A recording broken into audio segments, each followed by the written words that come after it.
Umpisahan po natin ang ating, talakayan dito po mga kababayan.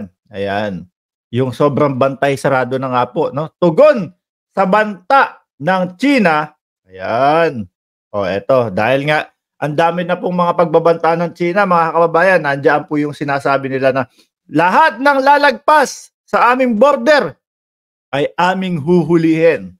Yan, isa din po yan sa banta mga bossing. So pakinggan po natin itong balita at saka tayo magreaksyon mga bossing. Barko ng Philippine Coast Guard ang ipinadala sa Scarborough Shoal o Bajo de Masinloc upang magbantay sa seguridad ng mga Pilipinong mangingisda sa gitna ng bantang panguhuli ng China sa mga papasok sa inaangkin nilang teritoryo. Batay sa isang pahayag ng PCG, iutos ni Coast Guard Admiral Ronnie Hill Gaban na i-deploy sa Bajo de Masinloc ang BRP Teresa Magbanwa, BRP Malapascua at BRP Sindangan. Naghatid din ng supply ng pagkain at gamot ang mga barko ng PCG sa mga mangingisda doon. O yan mga kababayan ha, talagang ang ating Philippine Coast Guard talagang pinoprotektahan po ang ating mga mangingisda, mga bossing. At talagang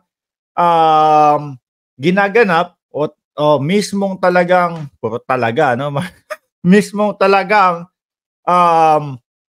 pinapractice ang ating karapatan mga bossing diyan po sa West Philippine Sea. Ayan, yan ang maganda diyan mga bossing, talagang papalag at papalag at karapatan naman po talaga natin diyan na mangisda mga boss no? Kaya yung sinasabi, yung banta ng China na sige kapag kaya kayo ay lumagpas dito sa aming border, may kalalagyan kayo Pilipinas. So sinagot na po yan at ginagampanan mismo ng Philippine Coast Guard upang masigurado ho mga boss, chief, amo, sir na walang huhulihin o walang ikukulong na mga mangingisda natin. Dahil po dun sa panahon talaga nila, wala Siguro ito ho, mga bossing, kung ito nangyari, yung pagbabanta sa panahon ni Digong, malamang sa alamang ho, kumbaga papabayaan na lang nito O wag na kayong pumunta dun. Pinagbantaan na pala kayo Gagawin nyo pa. Hayaan mo ng hayaan mo ng wag mo nang mangisda doon. May banta di ba? Baka ganun lang po ang maging sagot ng si dating Pangulong Duterte. Unlike po, etong administrasyong Marcos, mga kababayan, subukan nyo na hulihin. Subukan nyo na ikulong ang aming mga mangingisda. May kalalagyan kayo.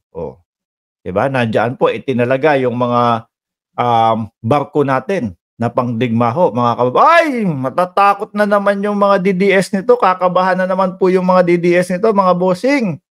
Ano po? Sabihin, talagang nag-uudyok kayo ng ng digmaan. Talagang kailangan tapatan nyo pa. Siguro para ho sa kanila kasi mga kababayan, sige, pamigay na lang yung West Philippine Sea na yan. May nakikita ko mga ganong komento ho, mga bossing, no? Galing sa mga DDS. Sige, pamigay na lang yung West Philippine Sea na yan. Total naman. Kumbaga, maliit lang yan. Kapraso lang yan Oo. Naloko na. Naduwag na. Sabi ni Ma'am Lorelai, makulit talaga ang China. Mga duwag naman yan. Hindi sila magwawagi sa gusto nila. Nakabantay na ang International Onslaught United Law Order. Hello, Kuya Mark. Nasaan na yung pinagyayabang nila? Nakalahating milyon dadalo daw sa rally ng Pampanga ang yayabang magsalita. Wala ba? Hindi umabot doon. Rudy Atomer, Howell Capule, Andrew Biernes, shoutout sa inyo. Tuloy. Samantala, binuntutan umano ng Chinese Coast Guard ang BRP Sindangan habang nagpapatrolya sa lugar at may na-monitor ding 2 pang barko ng China malapit sa Bahura. Ang Scarborough Shoal o Bajo de Masinloc ay nasa loob ng exclusive economic zone ng bansa at bahagi ng teritoryo ng Pilipinas alinsunod sa United Nations Convention on the Laws of the Sea o UNCLOS at batay sa desisyon ng Arbitral Tribunal noong 2016. Bakit kaya ang ating BP Sara hindi pa din nagsasalita patungkol ho dito, mga kababayan, sa West Philippine Sea? Nakita niya na, kitang-kita na, no? Yung pambubuli ho ng mga Chino sa atin.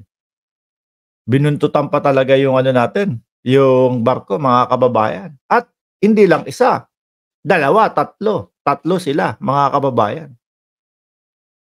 Bakit doon kay Kibuloy na wala namang nangyari, halos nakatayo lang po yung mga kapulisan doon, ang napakahaba po ng naging pahayag ng ating Vice Presidente. Samantalang eto po, yung mga mangingisda baka dahil maliliit na tao lang yung mga mangingisda. Hindi kasing yaman ni Kibuloy, mga kababayan. Kaya ganun. Sa tingin niyo po, isa ho kaya yon, mga kababayan? Sa tingin niyo kaya, isa ho kaya yon, mga kababayan?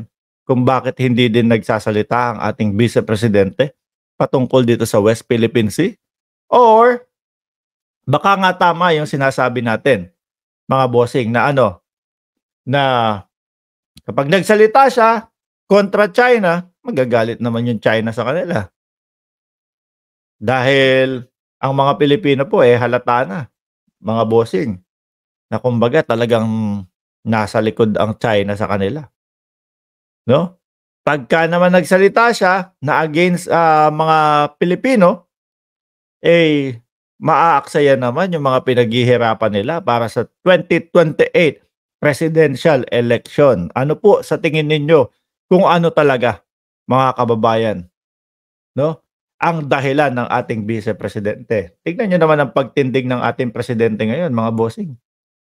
Talagang magbabanta kayo eto, babantayan namin ang aming mga mangingisda, di ba? Na nagpapawalang bisa sa sobra-sobrang maritime claims o pangaangkin ng China. Aha.